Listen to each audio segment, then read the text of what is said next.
하나님은 저 이스라엘 백성들에게 너희는 이대로 법을 지키라. 너희들은 너희뿐만 아니라 너희의 후손 대대로 이 법을 반드시 지켜라.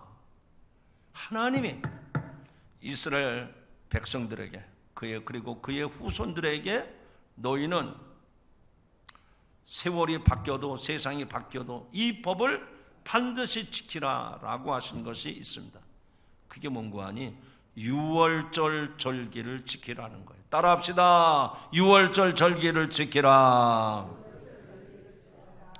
유월절은 뭔고 하니 이스라엘 백성들이 애굽에서 종살이할 때 하나님이 기적을 만드셔서 애굽에서 하나님이 약속하신 가나안 땅으로 들어가게 하는데 그날 그 밤에 이 애굽을 떠나서 가나안으로 들어가는 그 일들을 잊지 말고 꼭 기억하고 지키라.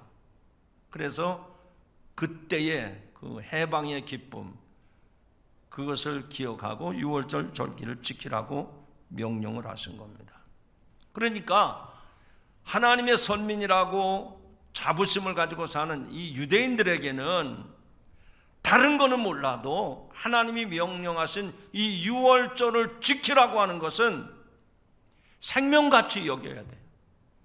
그것을 가볍게 여기거나 그것을 소홀히 여기거나 그것을 후세들이 잊어버리면 안 되는 겁니다. 그 말씀은 오늘 우리들에게 똑같이 적용돼요. 하나님이 명령하신 이 절기는 꼭 기억하고 지키라는 겁니다. 할렐루야. 그러면 유월절 절기가 우리하고는 무슨 상관이 있나? 우리가 그렇게 생명처럼 여겨야 되고 우리가 꼭 지켜야 된다고 하는 그 유월절 절기는 우리들에게 어떤 의미인가? 아니, 세월이 수천 년이 지난 우리가 무슨 히브리 민족입니까? 우리는 그 사람들하고 민족성이 다른 사람들 아닙니까? 그런데 우리는 예수 그리스도를 믿는 사람들인데 왜 유월절 절기를 지키라고 명령을 하셨는가? 그 당시 이 히브리 백성들은 애굽에서 종살이하면서 살았는데 모든 시간의 시간관념을 어떻게 생각을 했는가 하니 유대인들이 지키는 이 애굽 사람들이 지키는 그 역법이라고 그러죠. 애굽 사람들이 만든 그 역법을 따라서 살았습니다. 그 역법은 태양의 움직임을 살펴서 시간과 날짜를 구별하는 방법입니다. 우리가 쓰고 있는 지금의 달력도 그 기준, 물론 중간에 과정들이 있었지만 어쨌든 이 애굽 사람들이 만들어 놓은 그 역법, 거기에 맞춰서 우리도 지금 쓰고 있는 것입니다. 그러니까 이스라엘 백성들은 그 당시 애굽의 역법을 쓰고 있었고 이것은 당대 최고 수준의 과학기술로 만들어진 역법이었습니다. 하지만 하나님은 그 히브리 백성들에게 너희가 여기서 살지만 이제부터는 저 애굽 사람들의 역법이 아닌 하나님이 지정하신 하나님의 달력, 하나님의 시간표대로 살아라. 그리고 그것을 지키라. 이것이 오늘 말씀의 내용입니다. 그래서 유월절을 지키게 되는데 여러분들이 들어서 아시는 분들은 기억하시겠지만 유월절이 뭡니까? 애굽에서 해방된 것을 기념하며 지키는데 그럼 애굽에서 해방됐을 때 어떤 일이 있었지? 그거는 출애굽기에 잘 나와 있잖아요. 그 백성들에게 하나님이 명령을 하십니다. 너희가 유월절을 지킬 때는 이렇게 하라. 그냥 공휴일로 지정해놓고 우리처럼 태극기 하나 갖다 걸고 그냥 공휴일로 지내는 게 아니라 너희들은 반드시 이렇게 하라고 하나님이 말씀을 하십니다. 그러면 그 말씀하신 내용이 뭐냐? 각각 집집마다 양을 잡되 어린 양을 잡으라는 겁니다. 그것도 시장에 가서 양 한 마리 사오는 거 아니고 남의 집에 있는 양 빌려다가 잡는 게 아니라 너희가 집에서 키운 어린 양을 잡으라. 언제? 그 유월절 전날 그 어린 양을 잡으라는 겁니다. 여러분, 오늘도 우리 애기들이 와서 지금 예배드리는데 있잖아요. 어느 아기든요, 어린 아기는 다 이뻐요. 내 집 애기든 남의 집 애기든 어린 아기들은 다 이뻐요. 애기들만 이쁩니까? 여러분 집에 다 반려견이 있잖아요. 제가 설교하면서 조심스러운 게, 저는 별로 개 키우는 걸 반갑지 않은 사람인데 그 목사님 설교 가운데 좀 반려견 키우는 사람을 무시하는 것 같은데 그거 좀 조심하세요, 그거 좀 주의하세요, 그러는 사람이 있을까 봐 제가 굉장히 조심스러워요. 그러지 않는 것만 해도 감사하죠. 목사님, 제가 주일날 교회 가는데 반려견을 데리고 가야 됩니다. 반려견 그 쉴 수 있는 어디 공간 하나 만들어 주시죠. 그럴까 봐 또 그런 부분도 염려돼요, 솔직히. 근데 사람이든 짐승이든 어떻습니까? 어린 것은 다 귀엽습니다. 너무너무 예뻐요. 더더군다나 내 집에서 키우는 짐승이 새끼를 낳아가지고 음매거리고 야옹하고 그러면 그게 걸음마 뛰고 꼬리를 흔들고 그냥 그러면 얼마나 이뻐 보입니까? 다 이쁘지요. 강아지든 양이든 염소든 어린 거는 다 이쁜 거 아닙니까? 그런데 유월절 전날 너희가 집에서 낳은 그 어린 양, 그 양을 도살장에 가서 잡아오지 말고 너희가 너희 손으로 그 양을 잡아서 그 피를 양푼에다 받아가지고 너희 집 문지방에다 바르고 문설주에다도 빨갛게 그 피를 발라놓으라. 여러분, 닭을 잡아보신 경험 있습니까? 양이 아니라 닭을 잡아보신 경험 있어요? 옛날 우리 어머니 세대들은요, 그래도 자식 생일날이고 그리고 그 남편 생일이 되면 그래도 그나마 좀 고기를 끓여 드려야 되는데 가난하니까 돈이 없으니까 집에서 키운 닭 한 마리 잡습니다. 그러면 닭이요 발버둥을 칩니다. 그러면 온 몸으로 그 닭이 발버둥 치는 걸 느끼면서도 어쨌든 잡아야 돼. 저도 닭 몇 번 잡아봤는데 아이고 옛날 같질 않더라고요. 아유 그냥 막 떨리고 막. 그런데 유대인은 집집마다 집에서 키운 양, 어린 양을 잡는데 가족들이 다 지켜보고 있습니다. 아빠가 잡고 있어요. 칼을 뽑아가지고 양의 목을 꺾고서는 이 동맥을 끊습니다. 그 양이 막 소리를 지릅니다. 그리고 피가 막 흘러넘칩니다. 그러면 그 광경을 보고 자란 아이들은 어떨까요? 이야, 해피 버스데이, 오늘 진짜 재밌는 날이다, 그럴까요? 양이 숨이 끊어지면서 몸부림치고 소리를 지르고 그리고 그 주변이 피가 범벅이 되었고 그리고 그 피를 갖다가 문인방에 바르고 문설주에다 다 빨갛게 바랐을 때 온 집안에서 피비린내가 나는 거예요. 그 당시 히브리인들은 어른이고 어린아이가 할 것 없이 이 어린 양 잡는 날 유월절 의식을 치르는 것에 대해서 굉장한 트라우마를 가지고 있었을 거예요. 또 유월절을 지켜야 되나? 또 어린 양을 잡아야 되나? 이렇게 대문마다 문마다 이렇게 또 피를 발라야 되나? 굉장한 트라우마가 있었을 거예요. 하나님은 어찌 보면 히브리 백성들에게 유월절을 지키라고 하는 명령을 내린 것을 보면 잔인한 하나님처럼 느껴집니다. 어떻게 하나님이 우리가 키운 짐승을 저렇게 무정하게 잡으라는 것일까? 왜 이런 명령을 우리에게 하시는 것일까? 우리는 그걸 이해 못해요. 헤아릴 수가 없습니다. 그런데 지나고 보니까 여기에 하나님의 놀라운 구원의 뜻이 담겨 있는 거예요. 여러분, 그 어린 양, 그 짐승은 누구를 예표하는 것입니까? 하나님의 아들 독생자 예수 그리스도를 예표하는 것입니다.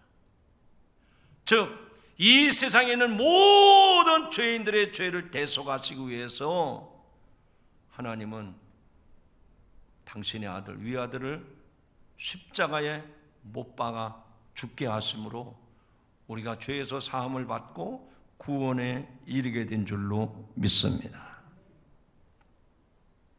그러므로 유월절은 출애굽 역사에 있어서 가장 극적인 정말 놀라운 그런 일들이 하룻밤 사이에 일어난 일을 이 유월절 절기를 통해서 기념하고 지키라고 말씀을 한 거예요. 여러분, 출애굽 역사를 우리는 기억하고 있습니다. 그 이스라엘 백성들이 애굽에서 종살이 하면서 하나님께서 유월절 지키라 명령을 하셨는데 그 배경에는 10가지 재앙이 있었지 않았습니까? 나일강이 피로 변하는 기적이 있었어요. 개구리, 이 파리, 가축의 죽음, 종기, 우박, 메뚜기, 흑암의 재앙들이 계속해서 10가지 재앙이 이루어지는데 마지막에 가서는 애굽 사람의 집이든 히브리 사람의 집이든 어느 집이든지 가축이든 사람이든 초태생 처음 난 것은 다 하나님이 심판해서 죽게 만드는 거예요. 그래서 마지막 10가지 재앙 중에서 마지막 10번째 재앙이 일어날 때 하나님의 사자가 집집마다 짐승이든 사람이든 초태생 장자는 다 심판해서 죽게 만들 텐데 그때 집에 문설주에 피를 바른 집은 하나님이 사자가 그것을 보고 재앙을 내리지 아니하고 그 장자를 죽이지 아니하고 뛰어 넘어가겠다. 그 집도 죽어야 되지만 그 피에 그 문설주에 피가 발라진 집은 하나님의 사자가 재앙을 내리지 아니하고 넘어가겠다. 그래서 유월이라는 말은 넘어간다는 얘기예요. 그러면 여러분이 한번 대답을 해보십시오. 그 애굽 땅에 피를 바른 집이 있고 안 바른 집이 있겠죠. 피를 바른 집은 어떤 집일까요? 유대인들입니다. 히브리인들이에요. 하나님이 그 백성들이 그렇게 명령을 하셨으니까 하나님의 말씀을 따라서 히브리인들은 양을 잡아가지고 문설주마다 인방에 전부 다 피를 발라. 뭐 트라우마가 있든 뭐 소름이 끼치든 뭐 힘겹든 그래도 남아야 하기 때문에 모든 히브리인의 집에는 대문에다가 문설주에다가 피를 바릅니다. 그런데 피를 바른 집 말고 안 바른 집이 있을까요? 없을까요? 있죠. 누구네 집입니까? 애굽 사람들입니다. 애굽 사람들은 그걸 몰라요. 그래서 하나님의 사자가 재앙을 내릴 때 장자의 죽음, 짐승의 첫 태생은 다 죽습니다. 왜? 그 집에 피가 없기 때문에. 오늘 말씀 가운데 7절 이하에 보면 그 내용이 자세하게 나왔습니다. 제가 읽을 테니까 여러분 들어보십시오. 죽은 양의 피를 집 좌우 문설주와 인방에 바르고 그 고기를 구워서 무교봉과 쓴나물과 함께 먹으라. 먹을 때는 허리띠를 하고 신발을 신고 지팡이를 잡고 급히 먹으라. 바로 그날 밤 하나님께서 애굽의 모든 처음 난 것을 치실 것인데 그 문설주와 피를 보고 죽음의 천사가 넘어갈 것이다 라고 말씀을 합니다. 자, 그러면 이제부터 본론입니다. 자, 이거는 과거의 히브리 역사 가운데 있었던 사실입니다. 팩트입니다. 오늘날 뭐 사람들이 이 팩트라는 말을 많이 쓰잖아요. 그게 진짜야? 그게 사실이야? 이게 사실입니다. 히브리 역사에 나오는 애굽의 역사 가운데 있었던 실제적인 사건이에요. 그러면 그때 그 사건이 오늘 저와 여러분에게 무슨 관계가 있느냐 이거예요. 시간적으로 봐도 수천 년 전의 이야기고 우리가 무슨 히브리 백성도 아니고 나하고 무슨 상관이 있느냐 그 얘기예요. 오늘 하나님을 예배하러 모인 우리들에게 이 말씀이 어떤 의미가 있느냐 그 얘기입니다. 그래서 지금부터 본론의 내용이 중요한 거예요. 세 가지로 요점을 말씀드립니다. 첫 번째 따라합시다. 유월절은 좀 크게 하시죠. 보고 합시다. 유월절은 종말적 심판에 대한 구원의 예표이다. 간단하게 얘기하면 심판을 받아야 되는데 거기서 우리를 구원해 주시는 사인, 우리를 구원해 주시는, 우리를 살려 주시는 증거가 된다, 그거예요. 하나님께서 유월절을 통해서 이스라엘 백성들에게 가르쳐 주시고자 하는 것은 무엇일까요? 왜 굳이 양을 잡아서 문설주와 인방에 그 피를 바르게 하신 것입니까? 사람이든 초태생, 짐승이든 초태생의 죽음, 애굽에 임한 10번째 재앙의 의미는 무엇일까요? 10가지 재앙이 있었다고 말씀드렸죠. 그것은 애굽 사람들을 살려주는 내용이 아니죠. 다 하나님의 심판이 애굽 땅에 임하고 있다고 하는 것을 순서대로 보여주는 사건입니다. 애굽을 다스리는, 또 애굽 사람들에게 추앙받는 애굽의 신들을 향해서 하나님의 심판을 보여주는 말씀이죠. 그래서 각 재앙들의 대상은 모두 애굽 사람들이 숭배하는 신들에 대한 심판을 보여주는 겁니다. 전에 모세에 대한 설교 제가 2주 전에 한 것 같은데, 모세의 어머니 요게벳이 갈대로 상자를 만들고 그 안에다가 역청을 발라서, 그리고 어린 아이 모세를 갈대 상자에 뉘고 나일 강변에 띄워보내지 않았습니까? 이 나일강에는 악어들이 득실득실 하는데 이 애굽 사람들은 그 나일강에 신이 있다라고 믿었던 거예요. 그래서 그 신이 바로 악어라고 생각을 했습니다. 그 전에 메뚜기 신, 개구리 신, 가축의 신, 빛의 신 등등 하나의 재앙이 닥칠 때마다 그 해당되는 신은 하나님의 심판을 받았습니다. 그렇게 함으로써 애굽 사람들도, 이스라엘 사람들도 이스라엘의 여호와 하나님만이 진정한 참된 신임을 인정할 수밖에 없게 되었던 것입니다. 그 많은 신들 중 가장 강력한 신이 바로 죽음과 부활을 관장하는 오시리스 신입니다. 인간에게 결코 넘을 수 없는 벽, 즉 생명과 사망을 주관하는 신입니다. 그러기에 애굽 사람들은 그토록 이 생명과 사망을 주관하는 신을 숭배하면서 만들었던 것이 여러분이 가서 볼 수 있는 피라미드고, 그리고 모든 박물관마다 누워있는 미라가 바로 이 오시리스 신을 숭배했기 때문입니다. 그런데 그러한 신의 다스림을 뚫고 애굽의 모든 장자를 한날에 죽게 한다면 그 신이야말로 참신일 수밖에 없습니다. 그리고 애굽의 모든 신, 그 신들을 섬기는 모든 애굽 사람들은 유월절 그 밤에 모두 심판의 대상이 되었던 것입니다. 자, 그렇다면 이 심판은 하나님의 종말적인 최후의 심판, 우주적인 대심판의 예표가 됩니다. 한 달여 전인가요? 제 친척 중에 한 분이 돌아가셔서 갔더니 목사인 저를 앞에 앉혀놓고, 사람 참 잘 살아야 되겠어, 목사 앞에서 하는 말인데 참 바르게 살아야 되겠어. 그래서 무슨 얘기하나 그러고 봤더니 두 사람이 나를 앉혀놓고 하는 말이, 언젠가는 검은 망토를 쓰고 검은 두루마기를 입고, 그리고 나보고 와서 자꾸 가자 그러대요. 그러니까 귀신이 자꾸 자기한테 와서 자꾸 가자고 그러는데, 그래서 막 그 자리에 일어나서 뺨을 때리고 내가 왜 너를 쫓아가느냐고, 안 간다고, 나가라고. 근데 그런 일이 2번 있었다고 자꾸 얘기하더라고요. 내가 그래서 무슨 얘기했겠습니까? 그거 봐, 다 따라갈 수밖에 없다니까, 예수 믿어야 돼, 그 얘기 해줬어요.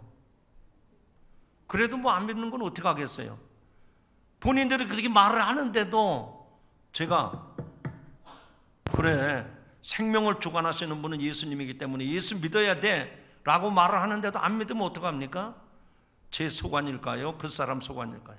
제 책임 아닙니다.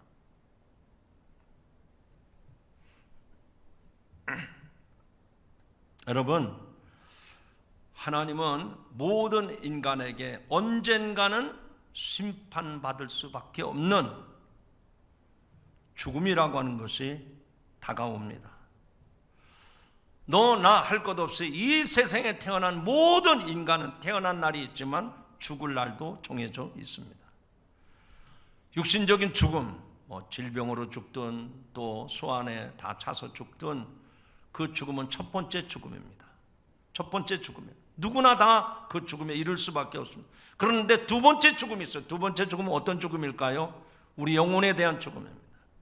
예수 믿는 성도들은 영혼 불멸을 믿기 때문에 예수님이 주신 이 생명을 통해서 우리는 영원한 생명에 이르게 되는 줄로 믿습니다. 둘째 죽음에 거하지 않는 거예요. 여러분 예수 믿으면서 이런 얘기 처음 듣습니까? 여러분 꼭 기억하시기 바랍니다. 저는 우리 성도들을 볼 때 안타까운 게 있어요. 예수를 믿는데 대충 설렁설렁 믿어요. 그래서 이 사람 말을 들을 땐 이 말도 맞는 것 같고 저 사람 말을 들을 땐 저 사람 말도 맞는 것 같고. 여러분 이 사람 저 사람 말 들을 거 없어요. 성경을 믿으세요. 사람은 반드시 심판에 이르는데 생명의 부활로 이르는 사람이 있지만 그냥 죽으면 지옥으로 끝나는 사람이 있어요. 오늘 이 말씀을 듣는 성도 여러분, 언젠가 우리에게 하나님의 최종적인 심판이 임할 텐데 그 심판을 면하는 것은 하나님께서 히브리 백성에게 유월절을 지키라고 그렇게 명령했었던 것처럼 하나님의 사자가 하나님의 심판이 임할 때에 그 문설주에 피가 발라있는 점은 6월 넘어갔던 것처럼 오늘 저와 여러분들이 예수 그리스도를 통해서 심판에 이르지 아니하고 생명에 이르는 6월의 역사가 있기를 주님의 이름으로 축원합니다. 하나님은 이스라엘 백성뿐만 아니라 이 땅에 존재하는 모든 사람에게 죽음을 피할 수 있는 길을 열어주셨습니다. 그것이 바로 6월절 어린 양입니다. 그러면 이 6월절 의식을 이스라엘 백성들에게 지키라고 했다면 그때 우리는 6월절을 지키듯이 오늘도 우리가 어린 양을 키워야 되고 어린 양을 내 손으로 목을 쳐야 되고 그렇게 해야 될까요? 아닙니다. 그럴 필요가 없어요. 모든 인류의 영원한 어린 양이 되신 예수 그리스도가 저와 여러분을 위해서 십자가에서 피 흘려 돌아가심을 믿으시기 바랍니다. 그래서 우리는 양을 잡을 필요가 없어요. 우리는 예수님이 나를 위해서 죽었다가 3일 만에 부활하신 그분을 내가 기억하고 그분을 기념하고 그분을 예배하는 것, 이것이면 족한 줄로 믿으시기 바랍니다. 여러분 오늘 무슨 날입니까? 목사님 그런 걸 몰라서 모르세요. 오늘은 일요일이잖아요. 그건 예수 안 믿는 사람들이 하는 말입니다. 여러분, 여러분에게 일주일을 살아가는데 오늘이 무슨 날입니까? 일요일 그러면 그 예수 안 믿는 사람이에요. 예수 믿는 사람은 일요일이 아니라 오늘은 주일입니다. 주일, 주님의 날, 주일이에요. 그러면 오늘이 왜 주일입니까? 우리의 주인 되신 예수님이 나로 인해서 죽었다가 3일 만에 부활하신 날, 생명을 되찾은 날이 주일 아침입니다. 그래서 우리는 이 주일을 썬데이가 아니라 거룩한 홀리데이, 주일로 지키는 거예요. 여러분, 우리가 신앙생활하면서 주일에 대해서 어떻게 생각합니까? 바쁘니까 오늘은 못 가요. 누구를 만나러 가니까 못 가요. 아니, 죽어야 될 사람이, 죽어야 되는 사람이 지금 주일을 못 지킨다고요? 아니, 솔직하게 얘기해 보세요. 그게 말이 됩니까? 죽어야 된다니까요. 근데 죽어야 될 사람을 죽지 않게 밀어내시고 내가 너 죽음을 대신해 줄게. 그리고 예수님이 죽었다가 3일 만에 부활하신 거예요. 그래서 우리는 이 안식일을 유월절 개념으로 지켜야 되는 거예요. 힘들어도 지켜야 됩니다. 바빠도 지켜야 됩니다. 손해가 나도 지켜야 됩니다. 아멘. 언제까지 안 하시나 모르겠네. 거리가 멀어도 주일을 지켜야 됩니다. 누구를 만나는 데 따라 미루고 오늘을 주일을 생명같이 지켜야 될 줄로 믿습니다. 그게 유월절을 지키라고 하는 이스라엘 백성들에게 오늘은 우리들이 주일을 지키는 거예요. 여러분, 우리가 살다 보면 바쁜 일 많아요. 해야 될 많아요. 누구를 만나는 것도 주일날 할 수 있습니다. 근데 우선순위를 어디에 두고 사느냐에 따라서 그 인생이 달라집니다. 내가 생각할 때 주일날은 돈도 벌어야 되고 또 사업장에도 나가봐야 되고 또 주일날 또 뭐 못한 일도 해야 되고 뭐 때에 따라서는 뭐 골프 치러도 가야 되고 여행도 가야 되고, 이거는 예수님과의 관계가 소홀해진 사람이에요. 나를 죽음에서 살려주신 예수님에 대한 의식이 없는 사람입니다. 오늘 저와 여러분이 어떤 어려움에서도 어떤 중요한 일에서도 다 뒤로 하고 주의를 지켜야 되는 의미는 나를 살려주신 예수님, 그분을 기념하기 위해서, 그분을 예배하기 위해서 오늘 우리가 주일에 모이는 줄로 믿습니다. 두 번째는 유월절은 하나님의 통치 안에서 살라는 선포다. 한번 읽어봅시다. 시작. 유월절은 하나님의 통치 안에서 살라는 선포이다. 예. 여기 2절의 말씀 보면 하나님이 이스라엘 백성들에게 한 말씀입니다. 이 달을 너희에게 달의 시작, 곧 해의 첫 달이 되게 하라라고 말씀을 하십니다. 앞서 말씀을 드린 것처럼 원래 이스라엘 백성들은 애굽에서 종살이할 때 애굽의 달력, 애굽의 그 역법, 원력을 따라서 살았습니다. 이 역법은 단순히 기술적인 의미를 넘어서 인간과 민족의 생각 자체를 지배하는 수단이기도 했습니다. 한번 생각해 보십시다. 한번 좀 생각을 해보세요. 우리가 1년 4계절을 보내지 않습니까? 그런데 정월 초하루, 그때가 따뜻할 때입니까? 추울 때입니까? 모르시겠어요? 정월 초하루 추울 때죠. 추울 때.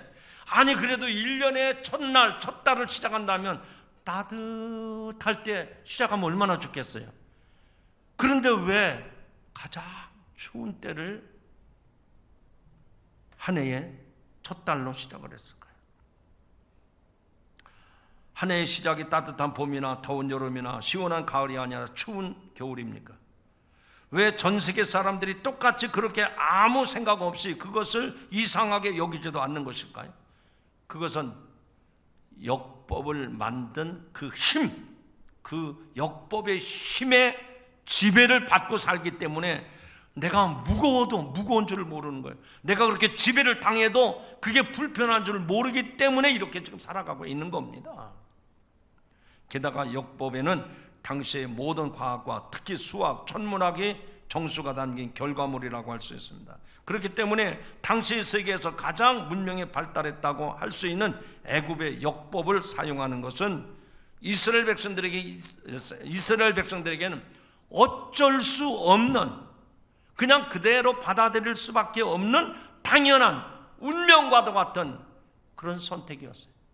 그러나 그런 운명에 빠져있는 이스라엘 백성들에게 하나님은 출애굽을 시키면서 애굽을 떠나게 하면서, 첫 번째는 장자를 다 죽게 만들었잖아요. 그런데 히브리 백성들은 죽지 않게 했다 그랬죠.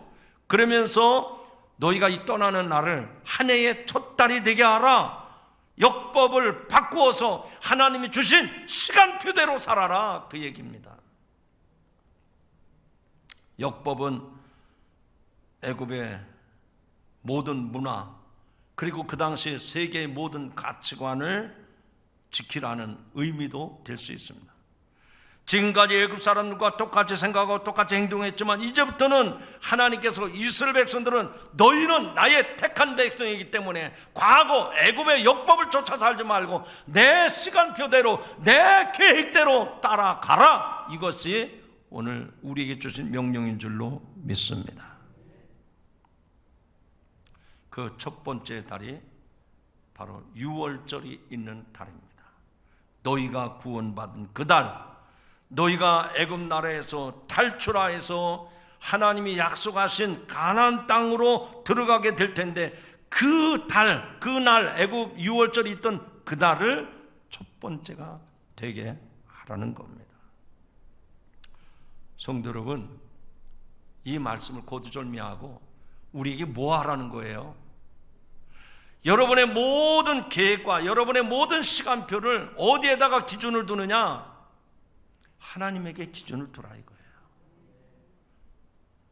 여러분, 정말 재산 부탁해서 말씀드립니다. 똑같은 공간 속에서 똑같은 시간의 움직임을 따라 살아갑니다. 저와 여러분이 좀 그렇게 살아가요. 그런데 어디에다가 기준점을 두느냐에 따라서 인생의 방향이 달라집니다. 혹시 땅을 사신 분, 그 땅이 얼마큼 내 땅인지 측량해 보신 분이 있죠? 그러면 측량하시는 분들이 와가지고 삼각대를 놓고 기계를 달아놓고 저쪽에서는 어떤 분이 빨간 막대기를 들고 왔다 갔다 그래. 거기가 아니고 오른쪽으로 가세요. 그러면 그 막대기 있는 사람 오른쪽으로 갑니다. 또 더 뒤로 가세요. 그럼 또 뒤로 가요. 왜 그렇게 왔다 갔다 하는 겁니까? 기준점을 놓고 보니까 이전에 측량했던 그 땅이 아니었어요. 여러분, 인생의 기준점을 어디에 두느냐 이겁니다. 여러분 인생의 가치관을 어디에다가 두느냐 이거예요. 제가 어제 평택에 가족 잔치가 있어서 저녁 시간에 다녀왔거든요. 저는 제 차를 타고 가려고 생각을 했는데 장로님이 목사님, 오늘은 제가 BMW로 모시겠습니다. BMW? 여러분, BMW가 어떤 차인지 아시죠? 제가 설명드릴게요. 그냥 4바퀴로 굴러가는 차입니다. 똑같이 문도 4개 있어요. 제 차하고 별반 다를 바가 없어요. 그래서 그러자고. 그리고 갔다 오는데 차 안에서 은혜가 넘쳤습니다. 다른 분들은 제 옆에 있는 집사람도 자고 앞에 있는 장로님도 자고, 저는 계속 차 안에서 은혜가 되더라고요. 뭐가 은혜가 됐을까요? 집사람은 여보, 당신은 그 차 안에서 그렇게 핸드폰을 쳐다보고 그렇게 야구가 좋아? 야구 중계 본 게 아니에요. 물론 야구 중계 봤죠. 근데 차 안에서 흘러나오는 소리가 계속해서 처음부터 끝까지 찬양이에요. 찬양. 계속해서 CCM 찬양이 흘러나옵니다. 그 차주인이 차에다가 요즘 젊은이들이 좋아하는 가요를 탁 꽂아놓고 출퇴근할 때마다 가요 듣고 뭐 그게 아니고 항상 차 안에다가 찬양을 꽂아놓고 항상 찬양을 듣고. 그 얘기는 무슨 얘기죠? 삶의 기준이 주님께로 꽂혀 있는 거예요. 여러분, 오늘도 저와 여러분이, 저도 세상 노래 참 좋습니다. 아주 복음성과 같이 은혜스러운 찬송이, 참 노래가 우리 만남은, 제가 노사인보다도 더 잘해요. 극동방송에서 어떤 여자분이 나와서 우리 만남은 그러는데 야, 노래 못한다 그랬는데 제가 노사인입니다 그러더라고요.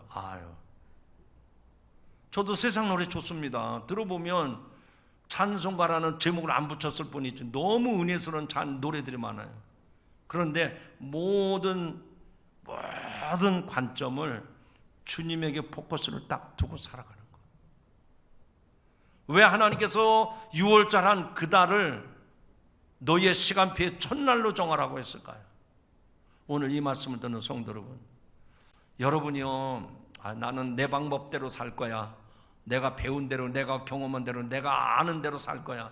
그리고 뭐 갔다가 이렇게도 껴보고 저렇게도 껴보고 껴보세요.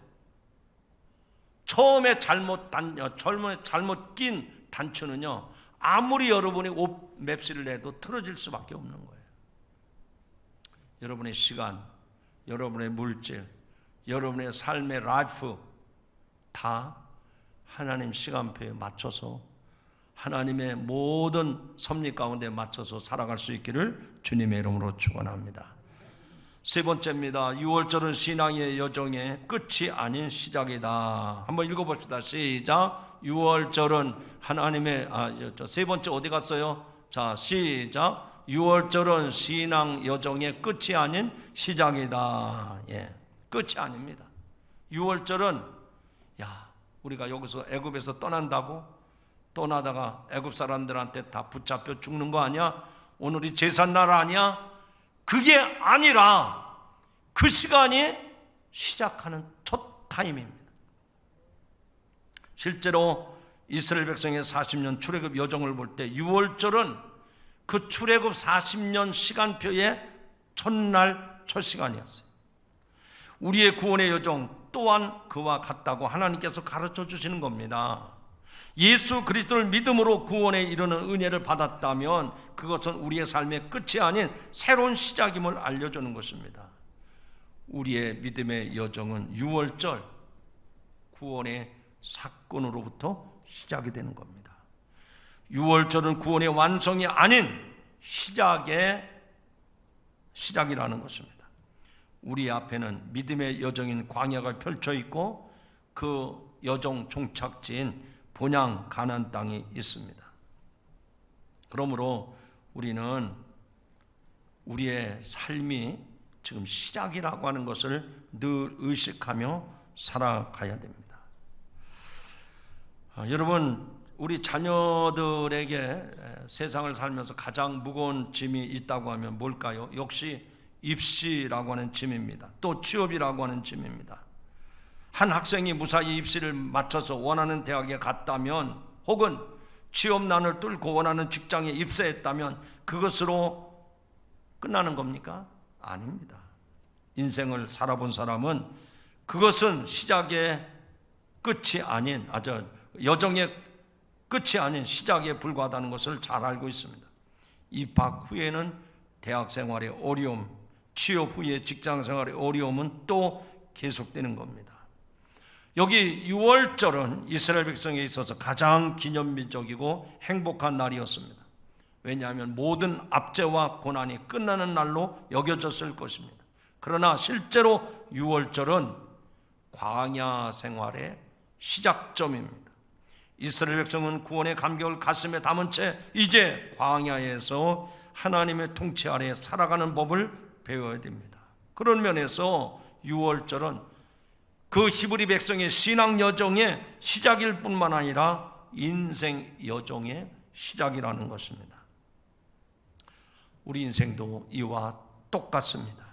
우리는 모두 죽을 수밖에 없는, 그래서 죽음은 심판을 받아야 된다는 사실을 우리에게 가르쳐주고 있습니다. 그러나 하나님은 우리가 죽는 것을 원치 아니하시고 그 살아난 아들을 우리를 위해서 대신해서 죽게 했습니다. 그 죽음과 부활로 인한 구원은 우리 구원의 여정의 완성이 아닌 시작점에 있다는 말입니다. 이제 우리는 6월절을 맞는 이스라엘 백성처럼 급하게 나갈 준비를 하면서 식사를 해야 됩니다. 우리의 본적은 애굽에 있지 않습니다. 하나님 나라에 있습니다. 이제 우리는 애굽의 노예가 아닌 하나님 나라의 거룩한 시민이 되었습니다. 우린 더 이상 저 애굽의 달력이 아닌 하나님이 주신 새로운 역법을 사용해야 합니다. 하나님 나라의 가치관을 배우고 그 뜻을 알고 지켜나가고 살아나가는 사람들로 바뀌어야 됩니다. 성도 여러분, 오늘 하나님 주신 이 말씀을 기억하시기 바랍니다. 매일매일 우리는 구원의 여정을 기억하면서 또 기념하면서 하나님 백성으로서 주님과 동행하는 삶이 되시기를 주님의 이름으로 축원합니다. 기도하시겠습니다.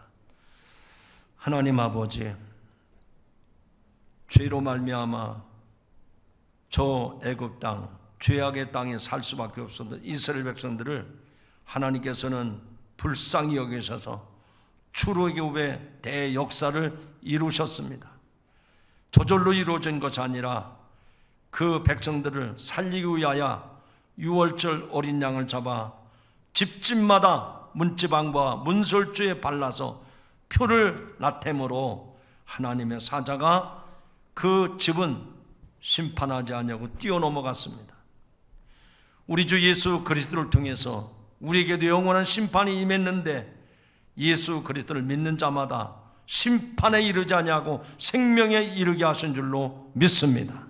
그러므로 이 6월절을 영원히 기념하라고 하는 말씀은 주의를 지켜야 되는 이유를 깨닫게 되었습니다. 내 모든 삶의 스케줄도 내 방법대로, 내 주관대로가 아니라 하나님의 방법대로 하나님의 시간표대로 살아야 되는 것도 깨달았습니다. 예수 믿는 그 순간부터 우리의 인생은 시작됐다고 하는 것을 깨달았습니다. 이제는 이 길을 잃어버리지 않게 하시고 날마다 이 영원한 유월절을 기념하며 믿음으로 살아가는 성도들 되게 하옵소서.